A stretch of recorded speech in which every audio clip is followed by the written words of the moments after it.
Targum to Ruth. It came to pass in the days of the judge of judges that there was a great famine in the land of Israel.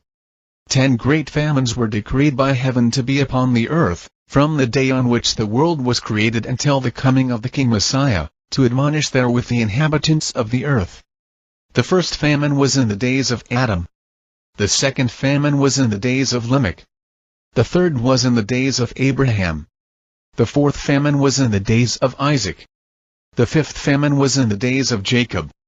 The sixth famine was in the days of Boaz, who is known as Ibzan the pious of Bethlehem of Judah. The seventh famine was in the days of David, the king of Israel. The eighth famine was in the days of Elijah the prophet. The ninth famine was in the days of Elisha at Samaria. The 10th famine is due to come, not a famine of bread nor a thirst for water, but to hear the word of prophecy from the Lord. And when there was this great famine in the land of Israel, a nobleman went forth out to Bethlehem of Judah and went to dwell in the field of Moab, he and his wife and his 2 sons. The name of the man was Elimelech, and the name of his wife was Naomi, and the names of his 2 sons were Mahlon and Chilion, Ephrathites, noblemen, of Bethlehem of Judah. And they came unto the field of Moab, and there they were military tribunes. Elimelech, the husband of Naomi, died, and she was left a widow, and her 2 sons were left orphans. They transgressed the decree of the word of the Lord and took unto themselves foreign wives, of the daughters of Moab. The name of the one was Orpah, and the name of the second was Ruth, the daughter of Eglon the king of Moab, and they dwelt there for a period of about 10 years. And because they transgressed the decree of the word of the Lord by intermarrying with strange peoples, their days were cut short, and the 2 of them, Mahlon and Chilion, also died, in an unclean land. And the woman was left bereft of her 2 sons and widowed of her husband. Then she arose with her daughters-in-law and returned from the field of Moab, for she was informed by an angel, in the field of Moab, that the Lord had remembered his people, the house of Israel, giving them bread, through the merit of the judge Ibzan by virtue of the prayer which he prayed before the Lord. He is Boaz the pious. She went forth out of the place where she had been, and her 2 daughters-in-law with her. And they were walking on the way to return to the land of Judah. Said Naomi to her daughters-in-law, Go, return each to her mother's house. May the Lord do kindness unto you, just as you have done unto your deceased husbands, refusing to marry after their death, and unto me, whom you have provided for and sustained. May the Lord reward you fully for the kindness which you have shown to me, and by virtue of that reward may each of you find rest in the house of her husband. Then she kissed them, and they lifted up their voices and wept. Said they unto her, We will not return to our people and our gods, but with you will we return to your people, to become proselytes. Then said Naomi, Return, O my daughters. Why should you go with me? Do I still have children in my womb that they might be husbands unto you? Return, my daughters, from following me. Go up unto your people, for I am too old to be married. Should I say, now, if I were a young woman, having hope, verily, should I be married this very night and should I bear sons? Would you wait for them until they grew up, like a woman who waits for a small brother-in-law to marry her? Because of them would you sit tied down, not marrying? Pray, my daughters, do not grieve me, for I am more embittered than you, because a stroke from the Lord has come forth against me. Once again they lifted their voices and wept. And Orpah kissed her mother-in-law, but Ruth clung unto her. Then said she, Behold, your sister-in-law has returned to her people and to her gods. Return after your sister-in-law to your people and your gods. But Ruth said, Do not coax me to leave you, to turn from following you, for I desire to become a proselyte. Said Naomi, We are commanded to keep the Sabbaths and holidays, not to walk more than 2,000 cubits. Said Ruth, Wheresoever you go I shall go. Said Naomi, We are commanded not to spend the night together with non-Jews. Said Ruth, Wherever you lodge I shall lodge. Said Naomi, We are commanded to keep 613 commandments. Said Ruth, That which your people keep, that I shall keep, as though they had been my people before this. Said Naomi, We are commanded not to worship idolatry. Said Ruth, Your God is my God. Said Naomi, we have 4 methods of capital punishment for the guilty: stoning, burning with fire, death by the sword, and hanging upon the gallows. Said Ruth, to whatever death you are subject I shall be subject. Said Naomi, we have 2 cemeteries. Said Ruth, there shall I be buried. And do not continue to speak any further. May the Lord do thus unto me and more if even death will separate me from you. When she saw that she insisted upon going with her, she ceased to dissuade her. The 2 of them went until they came to Bethlehem. And it happened that when they came to Bethlehem all the inhabitants of the city became excited over them, and the women said, Is this Naomi? But she said to them, Do not call me Naomi pleasant. Call me the bitter of soul, for the Almighty has dealt very bitterly with me indeed. I went away full, with my husband and sons, but the Lord has brought me back destitute of them. Why, then, should you call me Naomi, seeing that my guilt has been testified to before the Lord, and the Almighty has brought evil upon me? So Naomi returned, and with her was Ruth, the Moabitess, her daughter-in-law, who returned from the field of Moab. And they came to Bethlehem on the eve of the Passover, and on that very day the Israelites began to harvest the omer of the heave offering, which was of barley. Now Naomi had a kinsman of her husband's, a strong man, mighty in the law, of the family of Elimelech, whose name was Boaz.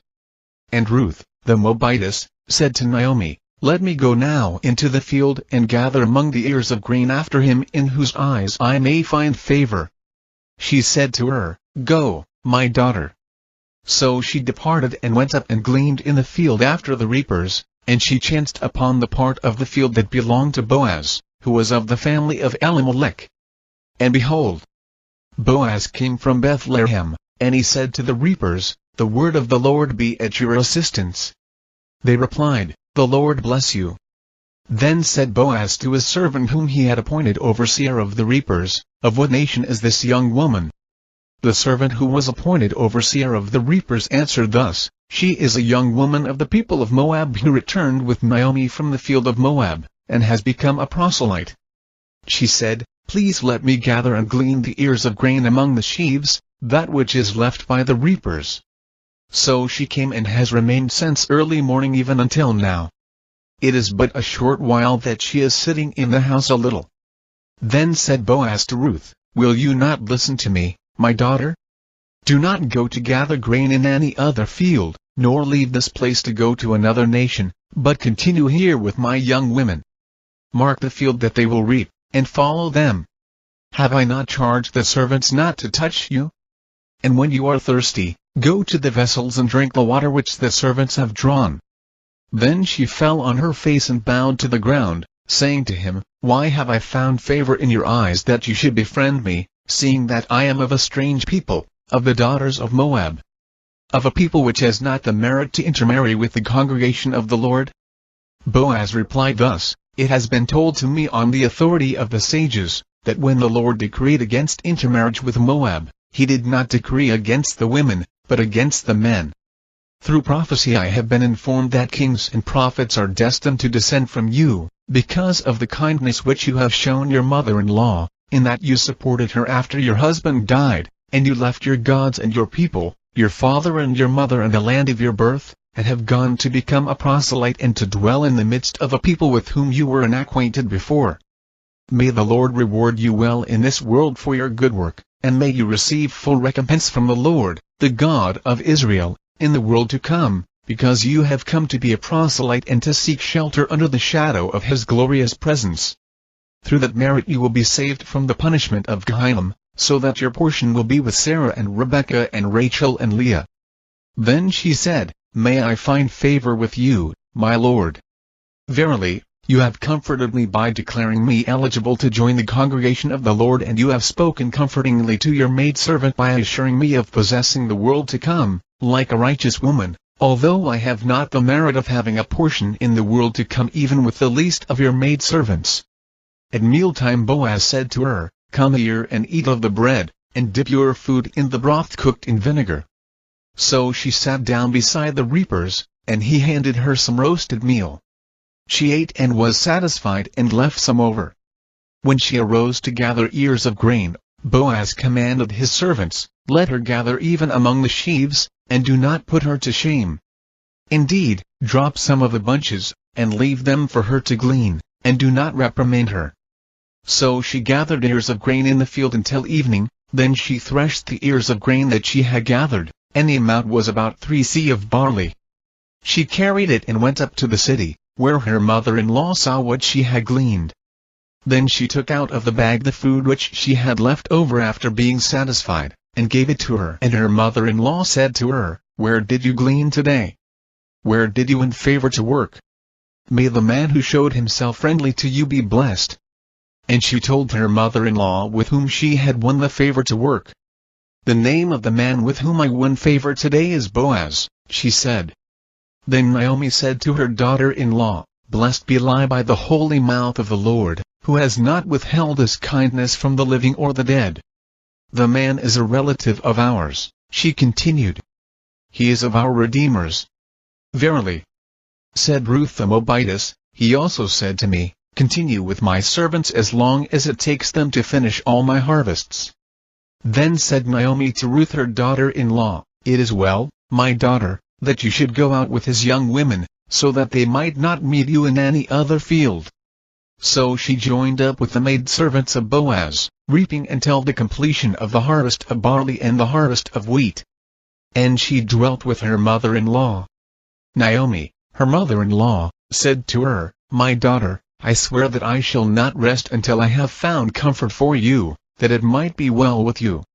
Now, does not Boaz, our kinsman, with whose maidservants you were in the field, winnow barley at the threshing floor in the night breeze? Bathe yourself with water, anoint yourself with perfumes, and put on adornments. Then go down to the threshing floor, but do not reveal your presence to the man until he has finished eating and drinking. When he lies down to sleep, however, mark the place where he sleeps. Then go in, uncover his feet, and lie down yourself. Then ask advice of him, and in his wisdom he will tell you what to do." And she responded, "I will do everything that you have told me." So she went down to the threshing floor, and did just as her mother-in-law had instructed her. When Boaz had eaten and drunk and felt merry, he blessed the name of the Lord, who had accepted his prayer, in that he removed the famine from the land of Israel. Then he went to lie down by the side of the grain heap, and Ruth came secretly, uncovered his feet, and lay down to sleep.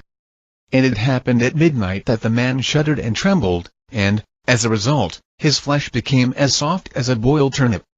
Though he perceived a woman sleeping at his feet, he subdued his evil inclination and did not draw nigh unto her, just like the righteous Joseph, who refused to draw nigh unto the Egyptian woman, the wife of his master.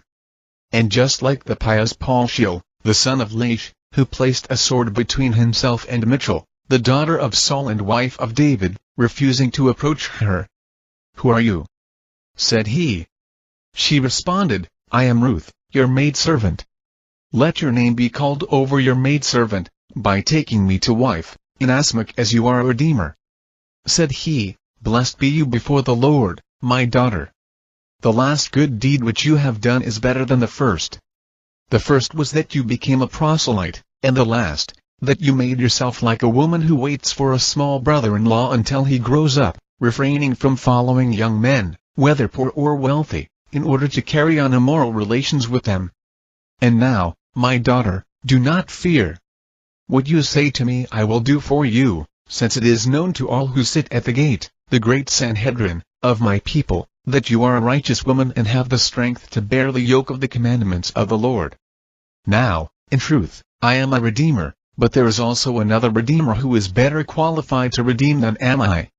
Lodge here, and in the morning, if the man qualified to redeem you according to the Torah redeems you, very well, let him redeem you. But if he is unwilling to redeem you, then I will redeem you. I swear by an oath before God, that I will do just as I have spoken to you. Sleep now until the morning." So she slept at his feet until morning. At dawn, before one could recognize another because of the darkness, she arose. Then he said to his servants, "Let it not be known to anyone that a woman came to the threshing floor." To Ruth he said, "Take the scarf which you have there, and lay hold of it," he said. So she took hold of it. Then he measured 6 seahs of barley and placed it upon her, whereupon strength to carry it was given to her from God. At that moment it was announced through the medium of prophecy, that 6 of the most righteous men were destined to descend from her, each one of whom would be blessed with 6 blessings, David, Daniel and his companions, and the King Messiah. Then Boaz went into the city. She came to her mother-in-law at daybreak, and Naomi said to her, "Who are you?" "My daughter." Then she told her everything that the man had done. He had acted on instructions revealed to him through the medium of prophecy. "The man gave me these 6 seahs of barley," said she, saying to me, "You must not go back to your mother-in-law empty-handed." Then Naomi said, "Abide with me at home, my daughter, until you find out how it is decreed by God and how the matter is decided, for the man will not rest unless he complete the matter satisfactorily today." Boaz went up to the gate, the Beth Din of the Sanhedrin, and sat there with the elders, when lo, the Redeemer of whom Boaz had spoken to Ruth passed by. "Come over," said he, "and sit down here, you, whose ways are secret." So he turned aside and sat down. Then he took 10 men of the elders of the city, and said to them, "Sit down here." And they sat down. Then he said to the Redeemer, "Naomi, who has returned from the field of Moab, is selling the land inherited by our brother, Elimelech. So I thought I would tell you about it, saying, buy it in the presence of those sitting at the gate, the Beth Din of the Sanhedrin, and in the presence of the elders of my people. If you are willing to redeem it, do so. But if you are unwilling, tell me, so that I may know, inasmuch as there is no one who is entitled to redeem before you, and who is as close a relative as you are, as far as buying is concerned. Let me know, then, that I may be the redeemer after you." "I will redeem it," said he. Thereupon Boaz said, "When you buy the field from Naomi you are also obligated to redeem from Ruth, the Moabitess, the widow of the dead, and you are required to marry her, in order to establish the name of the deceased over his possession." The Redeemer replied, "In that case, I cannot redeem it. Because I have a wife, I am not permitted to take another one in addition to her, lest the result be quarrel in my home, and I will be destroying my own possession. You redeem it, since you have no wife. For I am unable to do so." Now the following custom was practiced in Israel in ancient times, when they would carry on business transactions, redeem, and exchange with one another, one would take off his right glove and give it to the other, thereby handing over the right of possession.